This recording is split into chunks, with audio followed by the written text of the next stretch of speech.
મિત્રો ગાણિતિક સાદું રૂપ જોઈએ એનો પ્રથમ દાખલો, જેની અંદર આ પ્રમાણે આપણને મૂલ્ય આપેલું છે.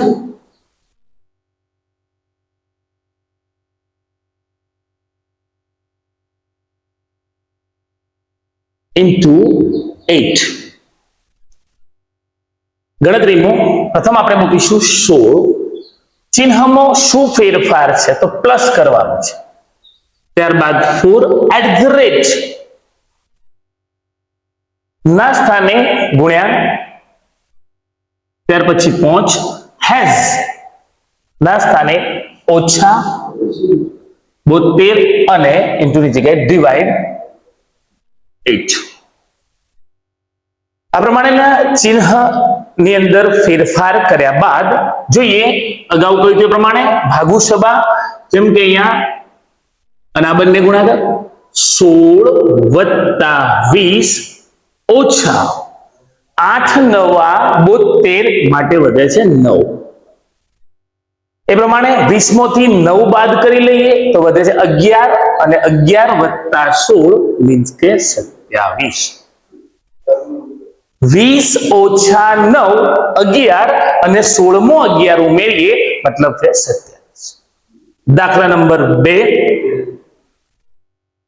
બ્રેકેટની અંદર એક કિંમત આપેલી છે 36 × 4 ઓછા 8 × 4, નીચેમાં 8 × 2 ભાગ્યા વત્તા 16 ભાગ્યા 1. તો ના ચિહ્નોમાં શું ફેરફાર છે જોઈએ. 36 ગુણ્યા ને સ્થાને ઓછા 4 ઓછા ના સ્થાને ભાગ્યા 8, ફરીથી એકવાર ગુણ્યા ના સ્થાને ઓછા, ગુણ્યા ના સ્થાને ઓછા 4. 36 આ પ્રમાણે આપણે 3 3 ના ચિહ્ન બદલ્યા છે. 4 વત્તા ને સ્થાને ગુણ્યા 8 ગુણ્યા ના સ્થાને છે ઓછા 2, ફરીથી વત્તા ના સ્થાને ગુણ્યા 16 અને છેલ્લે ભાગ્યા ને સ્થાને વત્તા 1.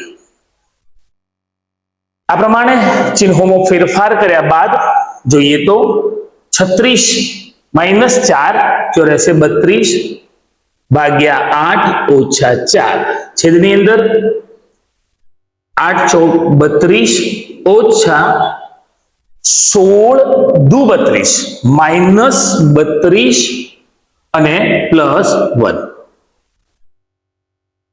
પ્રથમ 32 ભાગ્યા 8, 8 × 4 = 32, ઉપર રહેશે 4 ઓછા 4, નીચે 32 માંથી 32 જશે એટલે 0 વત્તા 1. પરંતુ અંશની વાત કરીએ તો 4 ઓછા 4 એ પોતે 0 થશે. ભાગ્યામાં કોઈ પણ મૂલ્ય હશે, અહીંયા 1 છે, 1 ની જગ્યાએ કોઈ પણ મૂલ્ય હશે પણ જવાબ રહેશે એનો 0. આ પ્રમાણે બંનેના ચિહ્ન બદલ્યા બાદ પ્રથમ આપણે જોયું જવાબ છે 27 અને બીજાની અંદર મૂલ્ય મળ્યા છે 0. નેક્સ્ટ પ્રશ્ન કે ગુણ્યાનો અર્થ ઓછા,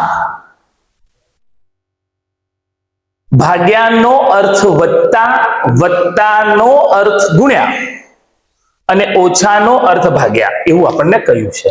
તો પ્રથમ રકમ લઈ લઈએ. દાખલા નંબર 3, 12 ભાગ્યા 6 ગુણ્યા 4 વત્તા 16 ઓછા 8. ના ચિહ્નોમાં સૌપ્રથમ 12.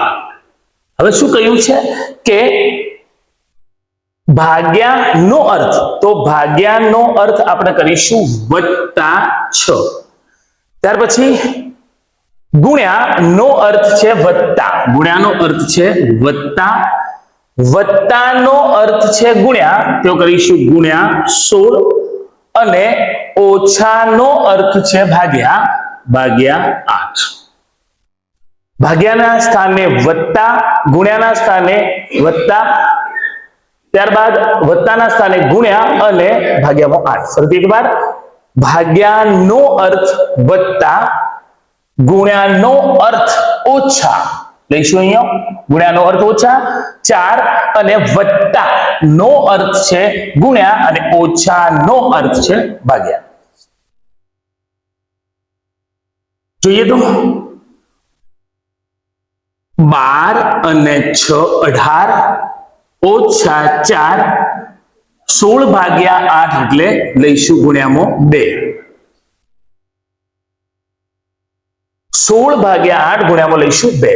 હવે આપણી જોડે માત્ર 3 કિંમતો, 12 વત્તા 6 એટલે 18 ઓછા 4 ના 4 16 ભાગ્યા 8 એટલે 2. અહીંયા જોઈએ તો બે બાદ કરી શકીએ અથવા સરવાળો કરીને બાદ કરીએ. 18 4 દુ 8 ગુણ્યા આપણને મૂલ્ય મળે છે 2. કોના ગુણ્યામાં? ઋણ 4, પરિણામે 18 ઓછા 8. 18 માંથી 8 બાદ કરીશું એટલે 10. ફરીથી એકવાર 12 વત્તા 6 18 ઓછા 4 16 ભાગ્યા 8 એટલે 2. 4 દુ 8 પણ એ ઋણ 8. દાખલા નંબર 4, P ને વત્તા Q ને ઓછા R ને ગુણ્યા S ને ભાગ્યા. 4 4 સિમ્બલ લખી લીધા છે. વત્તા ઓછા R ને ગુણ્યા, વત્તા ઓછા ગુણ્યા ને ભાગ્યા. મૂલ્ય લખીએ તો 8, ત્યાર પછી R 8, P 8, S 8, Q 8.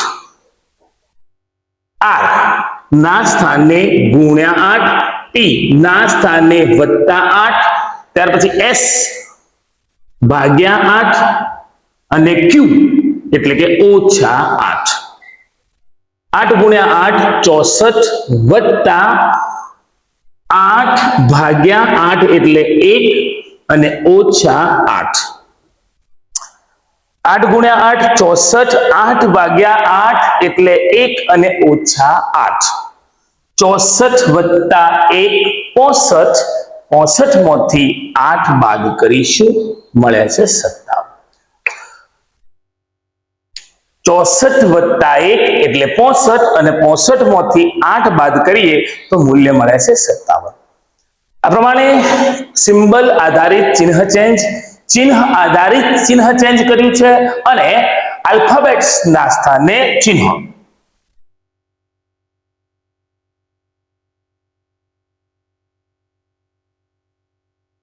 છેલ્લા દાખલાની અંદર પેલા રકમ લખી લઈએ આપણે. દાખલા નંબર 5, 18 ગુણ્યા 6 ભાગ્યા 2 ઓછા 9 વત્તા 2. હવે 18 આ પ્રમાણે 2 9 2 જોઈએ તો ગુણ્યા ને ભાગ્યા, ભાગ્યા ને ઓછા ઓછા તો ઓછા ને વત્તા અને વત્તા ને ગુણ્યા. આ પ્રમાણે પ્રથમ માત્ર મૂલ્ય લખી ચિહ્ન ન લખીએ, પાછળથી અંદરથી જોઈને ચિહ્ન ઉમેરીએ તો વધારે અનુકૂળ રહેશે. જોઈએ તો 18 ભાગ્યા 6, 6 તરી 18. એ જ પ્રમાણે આ બંને મૂલ્ય કે ની સાથે આ મૂલ્ય યાદ રાખો મિત્રો કે આ ત્રણમાંથી પ્રથમ ગાણિતિક પ્રક્રિયા કોની થશે? તો આપણને ખબર છે કે આપણી પ્રથમ ગાણિતિક પ્રક્રિયા ગુણાકાર. 18 ભાગ્યા 6 એટલે 3, પણ ઓછા 2 ને પાસે મૂકીશું. અહીંયા થશે 9 દુ 18 એટલે કે વત્તા 18. 18 ભાગ્યા 6 એટલે 3 ઓછા 2 9 દુ 18.